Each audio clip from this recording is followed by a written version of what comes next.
Hey guys, তো welcome to my YouTube channel. তো আজকে চলে এসেছি তোমাদের সামনে। তো দেখতেই পাচ্ছ আমরা কেমন সেজে গুজে নিয়েছি। হ্যাঁ, এই যে দেখা যাচ্ছে। তো আজকের আমরা যাচ্ছি ট্যুরে। কোথায় তো সেটা পরে বলবো। সাসপেন্স। তো গাড়ি, হ্যাঁ গিয়ে দেখাবো। তো আজকের গাড়ি হচ্ছে কি তোমার 8টা সাড়ে 8টার দিকে। তো আমরা এখন রেডি হয়েছি। তো ট্রেনে করে যাব, একটু সময় লাগবে। তো কোথা থেকে বাসে উঠবো সেটাও দেখাবো, বাসটা কত বড় কেমন সেটাও দেখাবো। তো চলো টাটা। তো আজকের মতন এই অবধি। তো দেখা হচ্ছে একটু পরে। গাইস, শেষ পর্যন্ত বাস এসে দাঁড়িয়েছে। হ্যাঁ, এই যে এত বড় একটা বাস।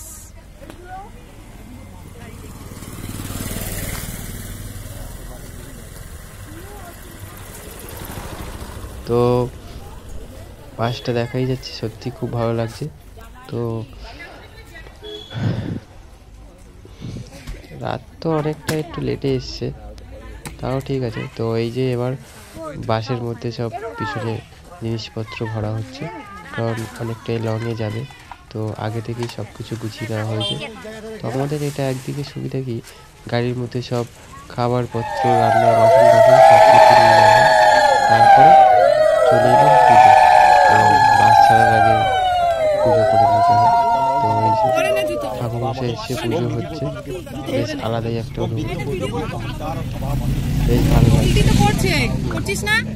এর আগেও মা গেছিল উত্তর ভারতে, তো তখনও এরকম দেখেছি। তো এখনো আমরা সবাই মিলে যাচ্ছি, তো এখন দেখছি আরো বেশ ভালো লাগছে।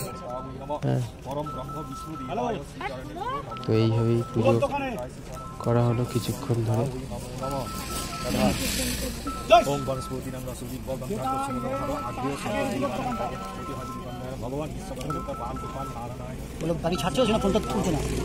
বাস যেহেতু একটু লেটেই এসেছিল, তাই ছাড়তে একটু লেট হয়েছে, কারণ জিনিসপত্র গুছিয়ে পুজো টুজো করে। যাই হোক, শেষ পর্যন্ত সব কিছুই ঠিকঠাক হয়েছে, কোনো অসুবিধা হয়নি।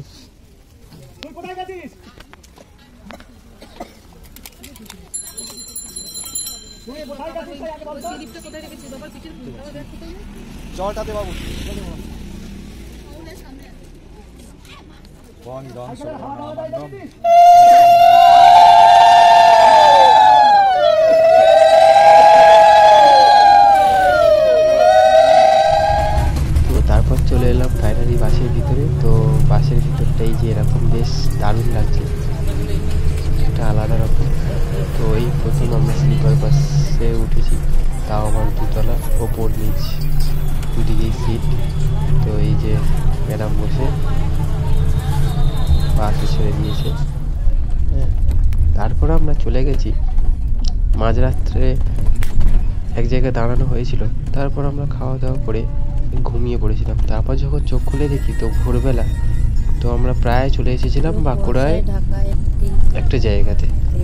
তো ফাইনালি যখন আমরা দেখি জানলা দিয়ে, তো এই শ্যুটটা করেছি, তো আমার তো দেখে মনে হচ্ছে যেন এই মনে চলে এলাম। তারপর পাশে দাদাকে জিজ্ঞেস করাতে বললো যে না, এখনও আসেনি, এখনও দেরি আছে। তো সত্যি বলতে এই যে এত সুন্দর মুহূর্তটা দেখে এত ভালো লাগছে, সত্যি খুবই ভালো লাগছে। কারণ মনে হচ্ছে চাদরে, কুয়াশার চাদরে ঘেরা, মাঝখান থেকে যেন কারা বেশ দাঁড়িয়ে আছে, লম্বা লম্বা সারি সারি। তো বেশ আলাদাই একটা অনুভূতি, বেশ ভালো লাগছে। তো তোমাদেরও বলো কেমন লাগলো। তো প্লিজ সবাই কমেন্ট করে জানাবে।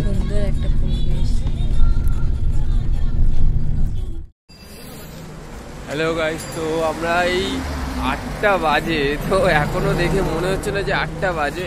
এই আমরা এখন এই বাঁকুড়া ঘোলডাঙ্গা এখানে আমরা দাঁড়িয়েছি। তো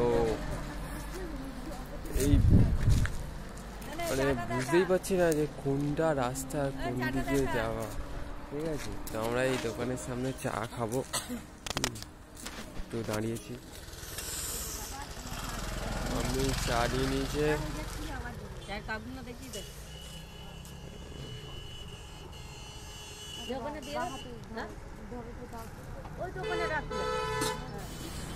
গরম গরম চা।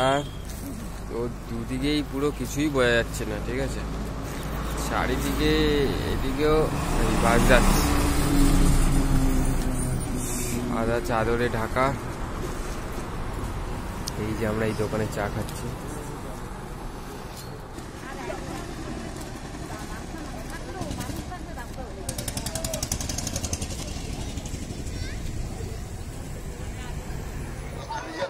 তো শেষমেশ আমরা চলে এলাম মুকুটমণিপুর। তো এখান থেকে আমরা তাড়াতাড়ি খাওয়া দাওয়া করে তো বেরিয়ে পড়লাম ঘুরতে। তো প্রথমেই আমরা চলে গেলাম পাহাড়ের দুর্গা মন্দির দেখতে। তো এখানে যাওয়ার পথে এখানে একটা মন্দির আছে, বট গাছ আছে। হ্যাঁ, এইবার আমরা যাচ্ছি এই যে ওপরে দুর্গা মন্দির, অনেকটাই উঁচু খাড়াই সিঁড়ি। তো এই যে মা যাচ্ছে আগে আগে, আমি নিচ দিয়ে যাচ্ছি। তোমার বেশ অনেকটাই খাড়াই, বেশ কষ্ট হচ্ছিল উঠতে, তবুও আমরা উঠছিলাম, বেশ ভালোই লাগছিল। এই যে চারিপাশের ভিউটা একদম দারুণ। ওই যে উঁচুতে ওই শিব মন্দির, এখন অনেকটাই যেতে হবে, যে আমরা যাচ্ছি। এই যে ম্যাডাম ভিডিও করছে।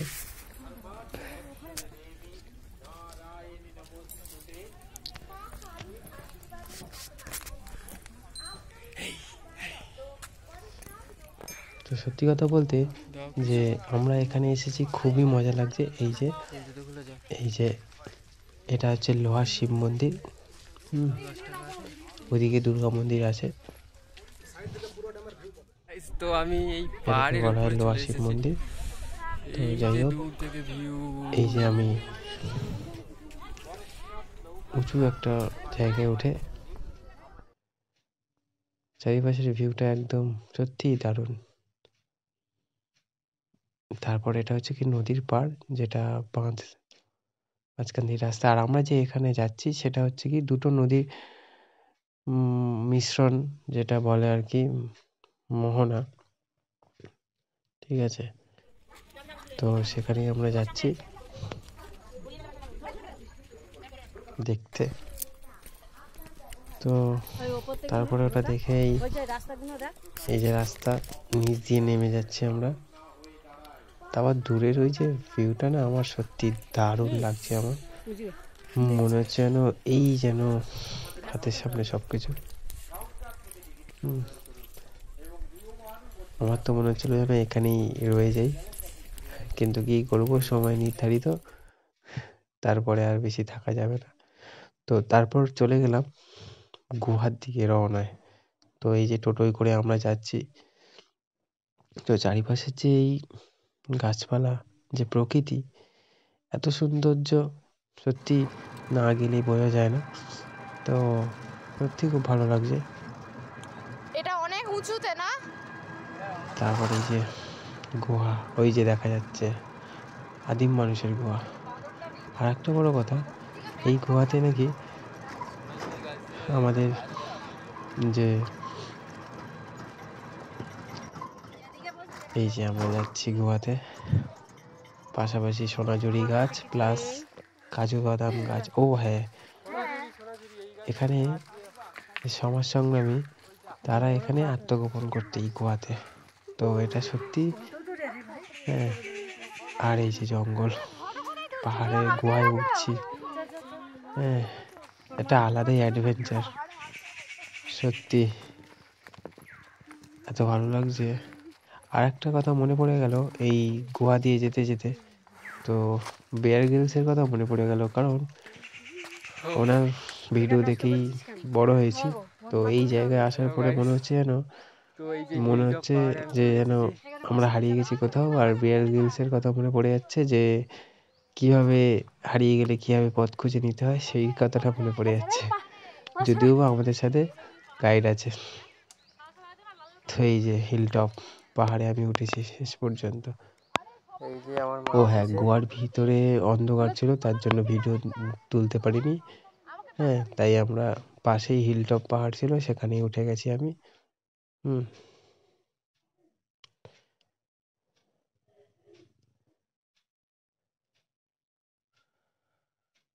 সব থেকে উঁচু।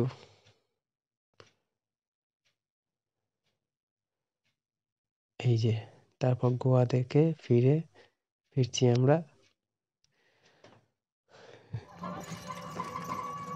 তারপর জল ছাড়া হয়।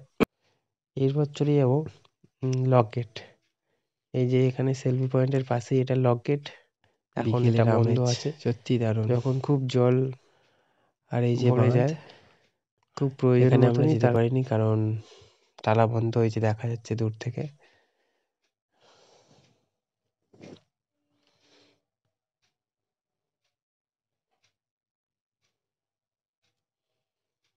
চলে যাবো আর একটা পাহাড়ে। তো এই পাহাড়টায় শুনেছি ট্রেনিং করানো হয়, এই যে সেই পাহাড়টা। তো দারুণ একটা পাহাড়টা, বেশ। তো ভিডিওটি ভালো লাগলে প্লিজ সবাই শেয়ার অ্যান্ড কমেন্ট করে জানিও। আর তোমাদের ভালোবাসা এইভাবে পেলে আমি আরও ভিডিও দেবো। ও নেক্সট ভিডিওর জন্য প্লিজ তোমরা ফলো করে